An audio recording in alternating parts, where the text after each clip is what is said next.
하나님의 영이 우리 안에 있으면 어떻게 됩니까? 그러면 우리 안에 있으면 우리가 하나님의 자녀라고 하나님께서 하시면서 하나님을 뭐라고 부를 수 있습니까? 아빠, 아버지라고 부를 수 있는 거예요. 여러분의 아빠는 누군가요? 나를 낳아주신 분이잖아, 그죠? 아빠. 또 영의 아빠는 누구예요? 바로 하나님이신 거예요. 왜? 하나님의 영이 우리 안에 있기 때문에 우리가 하나님을 아빠라고 부를 수 있는 거예요. 아버지. 그런데 하나님이 실제로 우리를 낳았습니까? 우리는 지옥에 갈 자식인데 하나님이 우리를 자녀로 삼아 주신 거예요. 무엇을 통해서? 예수 그리스도를 믿음을 통해서 우리를 자녀를 삼아 주셨기 때문에 우리는, 여러분의 아빠는 여러분의 아빠의 친자잖아요. 친자식이잖아요, 그죠? 그러면 친자식의 반대가 뭐예요? 양자잖아. 양자는 뭐예요? 내가 낳진 않았지만, 그죠? 의학적으로 나의 자녀가 아니지만 나를 입양해서, 그 자녀를 입양해서 자녀를 삼는 것을 양자라고 하는 거예요. 그 양자가 바로 우리가 하나님의 양자가 되었다는 거예요. 무엇을 통해서? 하나님의 영으로 인정을 받는 우리가 하나님의 아들이 되면서, 자녀가 되면서 양자의 영을 받았기 때문에 우리가 하나님을 어떻게 부를 수 있다고요? 아빠, 아버지라고 부를 수 있는 거예요. 그리고 16절에 보시면 하나님의 영이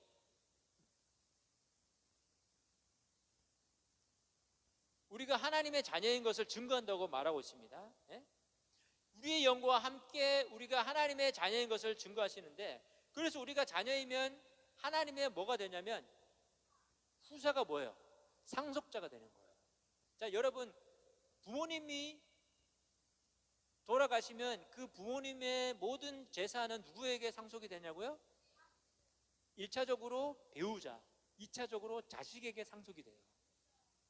배우자, 남편이나 아내. 그러면 자식에게 상속이 되겠죠. 그러면 친척, 이렇게 가까운 친족에게 가는 거예요.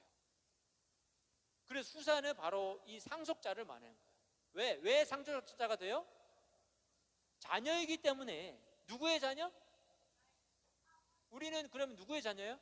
하나님의 자녀라고 말씀드렸죠. 하나님의 자녀이기 때문에 우리가 상속자가 되면 그럼 누구의 상속을 받는 거예요? 누구의 상속을 받는 거예요? 그렇죠. 하나님의 모든 권한을, 재산을 누가? 우리가 받은 거예요. 놀랍지 않으세요? 저와 여러분은 하나님의 자녀이기 때문에 이 놀라운 사실이에요. 이거는 정말. 자, 여러분 부모님이 막 엄청 많은 재산을 가지고 있는데 돌아가셨어. 그 많은 재산이 누구에게? 근데 여러분은 많은 그 재산을 가진 그 부모님보다 더 크신 분이 하나님인데, 이 세상을 창조하신 그 하나님이 우리에게 상속을 하신대. 그럼 얼마나 큰 하나님의 그 능력이 우리에게 주어지겠습니까? 여러분 기쁘지 않으세요? 예수님 믿기 잘하지 않았어요? 그죠? 자, 하나님의 자녀가 되었습니다. 그래서 하나님의 상속자가 되었습니다. 그래서 예수님께서 영광을 받으신 것 때문에 우리도 영광을 받을 수 있는 거예요. 예수님이 어떤 영광을 받았습니까? 십자가에서 죽으시고 사흘 만에 살아나셨잖아요. 3일 만에 살아나셔서 부활하셨잖아요. 그렇기 때문에 우리도 부활할 수 있는 거예요. 그게 바로 상속의 의미. 우리도 부활할 수 있는 그 소망 가운데 살 수 있다는 거예요. 그것보다 더 큰 상속이 있겠습니까? 여러분, 생명보다 아무리 많은 재산이 있어봐야 무슨 소용이 있겠어요? 생명이 없는데. 그래서 부활은 가장 큰 상속 중에 하나예요. 그래서 예수님이 영광을 받기 위해서 무엇을 하셨냐면 자, 어떻게 했습니까? 예수님이 부활하셨다는 것은 어떻게 했기 때문에 부활하신 거예요? 예? 예수님이 죽으셨기 때문에 부활하신 거잖아요. 여러분, 죽지 않았는데 다시 살아났다는 이런 말이 있어요? 죽어야 부활하는 거예요. 그래서 우리가 하나님의 상속자가 되어서 예수님의 영광, 즉 예수님의 부활에 함께 참여할 수 있는 구원받은 사람이 되었기 때문에 예수님이 부활하기 전에 받았던 무엇도, 고난도 우리가 함께 참여할 수 있게 되어야 된다는 거예요.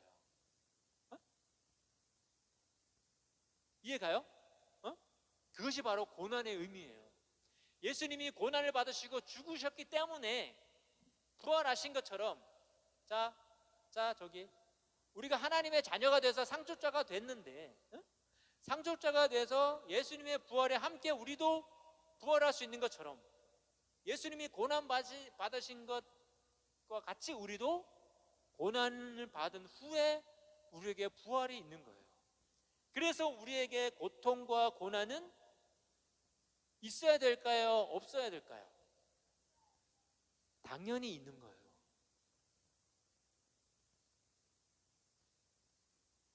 예? 당연히. 예? 비교할 수 없다. 예? 하지만 왜? 우리가 지금 당하고 있는 고난과 고통과 장차 우리에게 나타날 이 부활의 영광은 비교가 안 되는 거예요. 어? 점과 무한대 비교가 안 되잖아요. 그죠?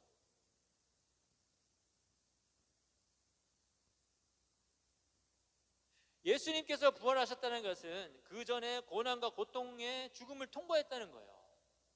따라서 예수께서 부활의 영광을 받으셨기 때문에 예수님과 함께 우리도 고통과 고난도 받아야 된다고 말씀하고 있는 거예요.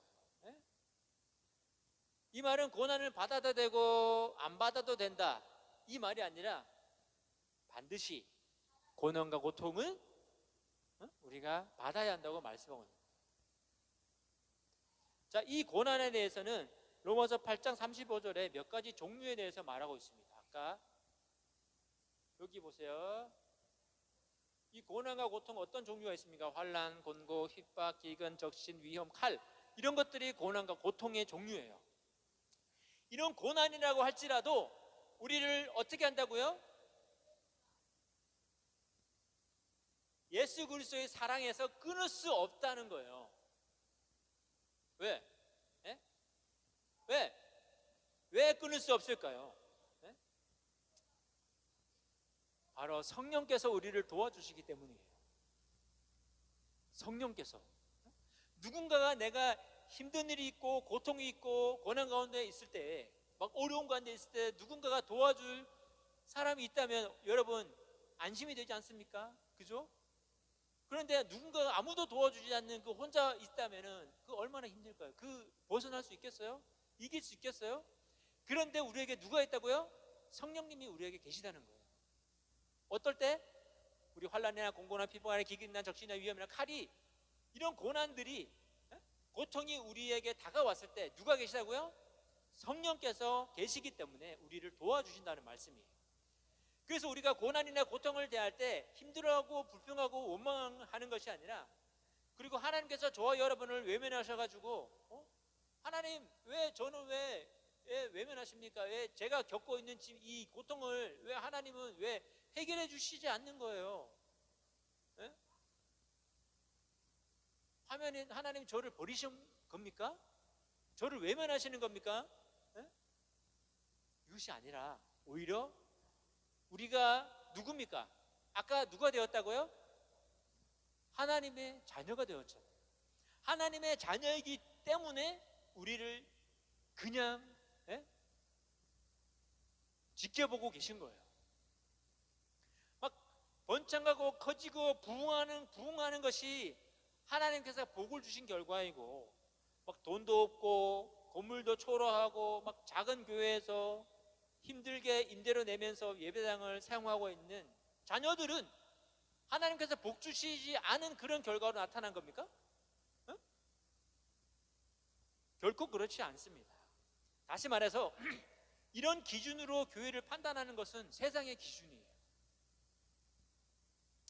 성공과 복에 대한 생각과 하나님 나라에서의 성공과 복에 대한 생각이 같다고 생각하기 때문에 일어나는 거예요. 이런 생각은 비성경적이고 반성경적인 거예요. 성경의 가르침과 완전히 반대되는 겁니다.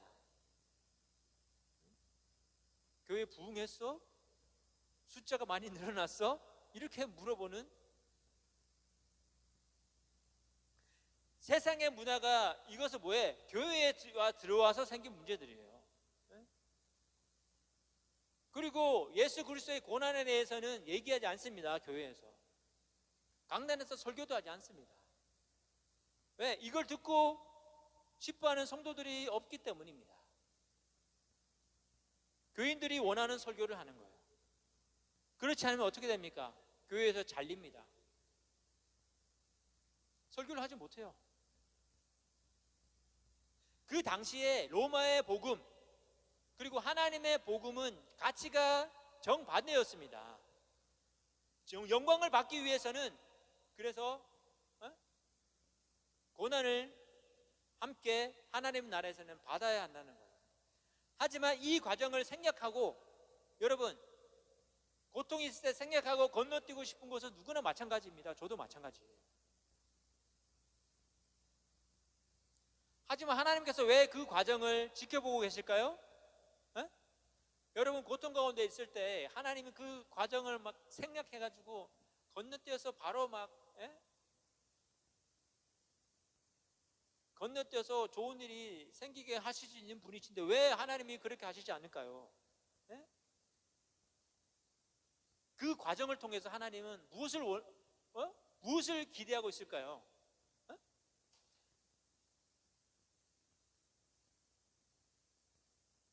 여러분, 이 비가 왔을 때 비 온 뒤에 어떻게 됩니까? 땅이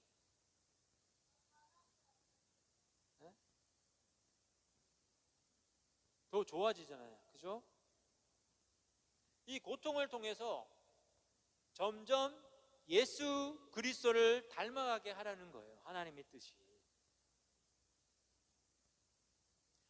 따라서 우리가 현재의 고난과 고통을 참고 견딜 수 있는 이유는 앞으로 올 영광의 그 모습, 소망이 우리를 기다리고 있기 때문입니다. 그리고 우리에게 확신을 주는 분이 바로 누구냐면 바로 성령님이십니다.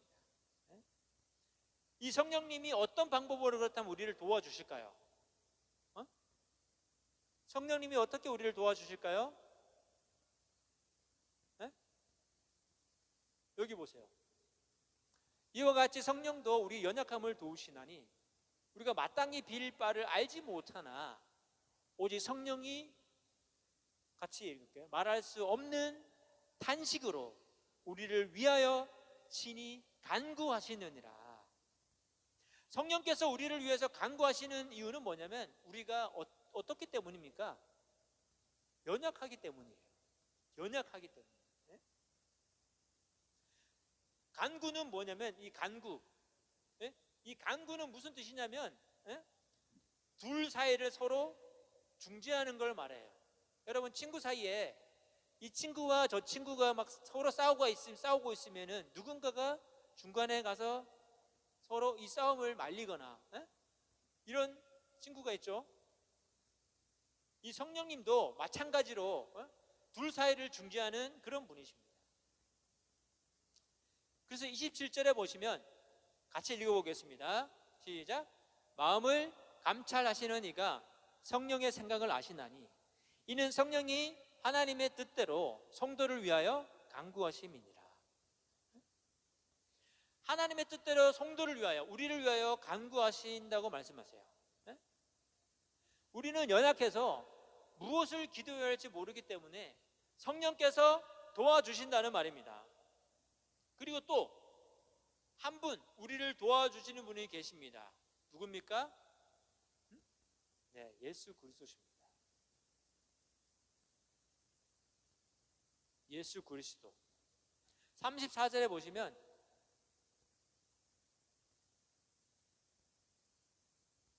그리스도 예수시다.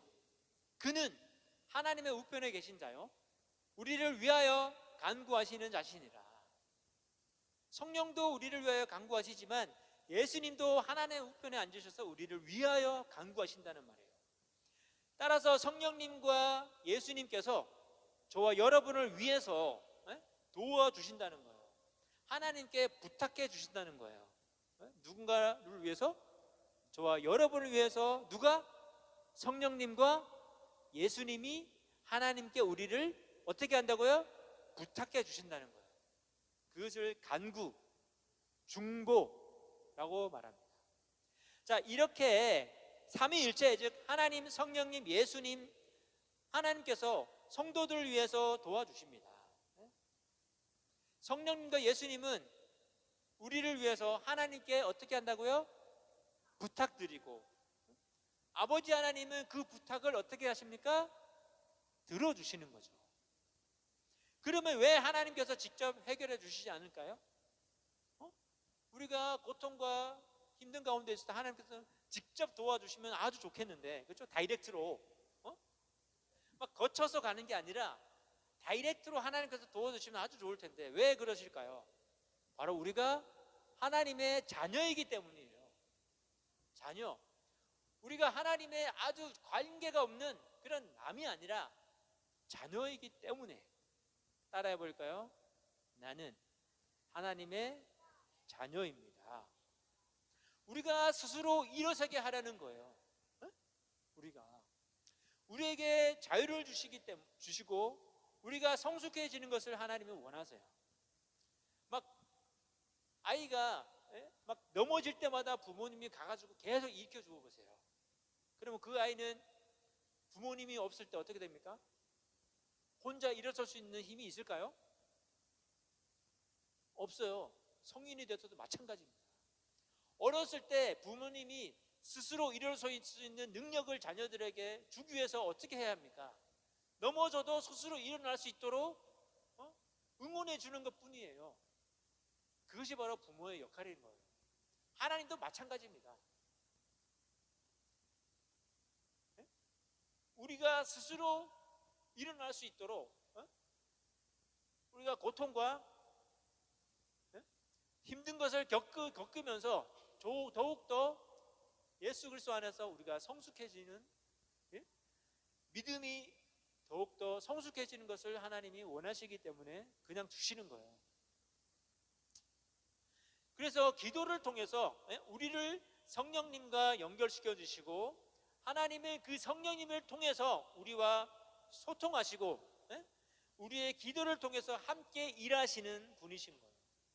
이것이 바로 28절에 말하고 있는, 자, 여기 한번 읽어볼게요. 여기 우리가 알거니와 하나님을 사랑하는 자 곧 그 뜻대로 부르심을 입은 자들에게는 모든 것이 합력하여 선을 이루느니라. 그리고 그 과정을 구체적으로 뭐라고 얘기합니까? 29절 30절입니다.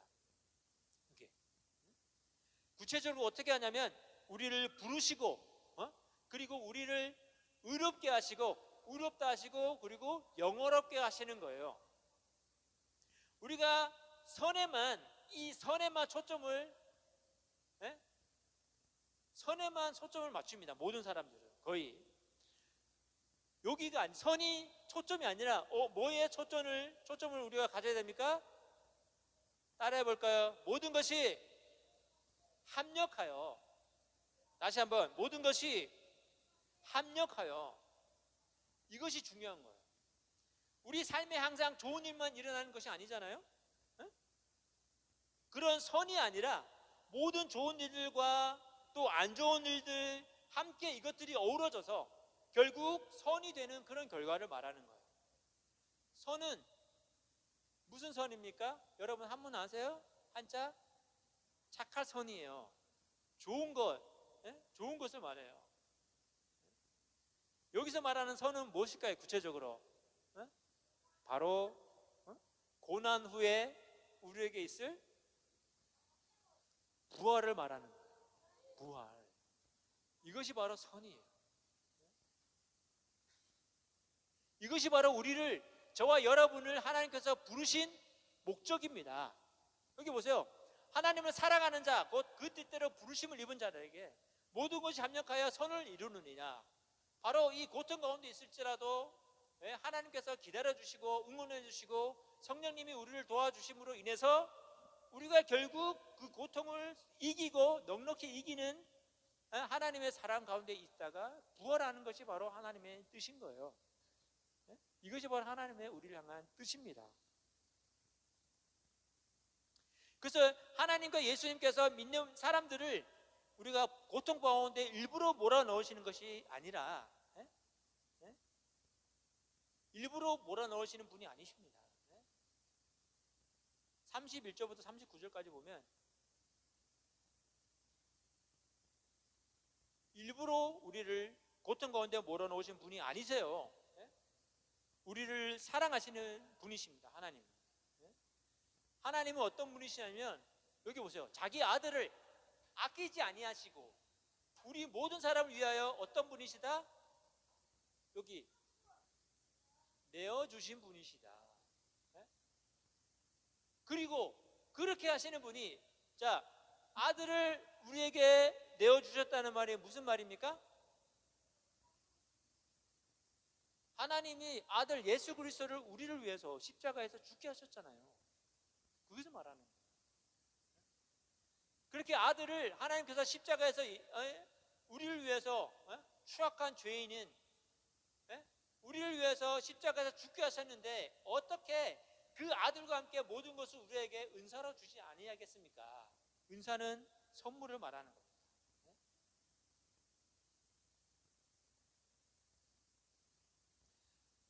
하나님께서 우리에게 사랑을 베푸시는 확실한 증거가 있는데 그것이 뭐예요? 하나님이 나를 사랑하신다는 확실한 증거, 여러분 뭐라고 생각하세요?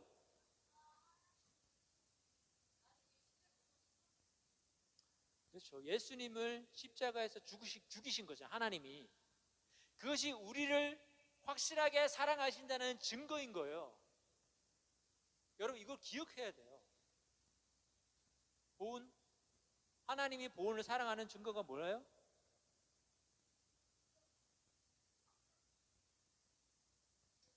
지금 다른 생각할 시간이 아니에요. 자, 잘 들으세요. 하나님이 저와 여러분을 사랑하는 증거가 뭐예요? 예수님을 십자가에서 죽이신 거예요. 그것이 바로 우리를 사랑한다는 확실한 증거인 거예요. 저 계속 물어볼 거예요. 하나님이 너를 사랑하는 증거가 뭐니? 뭐니? 물어보면 확실하게 대답할 수 있어야 되는 거예요. 그런데 너 예수님 왜 믿니? 하나님 너 사랑하지도 않는데, 왜 하나님이 너를 사랑하는지 너 알지도 못하는데 왜 예수님 믿어? 왜 교회 나가? 왜 나한테 예수님 믿으라 그래? 너나 잘 믿어라. 여러분, 하나님이 나를 사랑하신다는 확실한 우리 증거가 있기 때문에 그것을 확실히 믿고 있어야 됩니다. 그래야 어떤 고난과 고통이 있어도 이길 수 있는 거예요. 성령님의 도움을 통해서. 십자가를 지심으로 하나님께서 예수님을 죽이심으로 우리를 확실하게 사랑하신다는 것을 보여주셨습니다. 그래서 우리가 어떻게 된다는 거예요? 그 사랑으로 말미암아 어떻게 된다고요? 넉넉히 이길 수 있다. 예수 그리스도 안에 있는 저와 여러분은 고난 중에서도 압도적인 승리를 하는 사람들이에요. 왜냐하면 예수님께서도 고난을 당하셨지만, 죽으셨지만 어떻게 됩니까? 어떻게 되셨어요? 고난을 이기고 다시 살아나셨기 때문이에요. 마지막에 승리한다는 그 소망은 바로 무엇에서 나왔습니까? 사랑에서 나온 거예요. 하나님의 사랑. 하나님께서 아들을 죽이기까지 우리를 사랑하신 그 사랑에서 우리가 마지막에 승리한다는 것을 확신을 가지고 살 수 있는 겁니다. 그래서 그 사랑이 우리를 고난 중에서도 압도적인 승리를 할 수 있도록, 넉넉히 이길 수 있도록 하신다는 겁니다. 그 사랑에서 우리를 누가 끊을 수 있겠습니까? 자, 여기 크게 한번 다시 읽어보겠습니다. 자, 시작. 다른 아무 피조물이라도, 다시 읽습니다. 다 같이 읽어야 됩니다. 시작. 다른 아무 피조물이라도 우리 주 그리스도 예수 안에 있는 하나님의 사랑에서 끊을 수 없으리라. 아멘.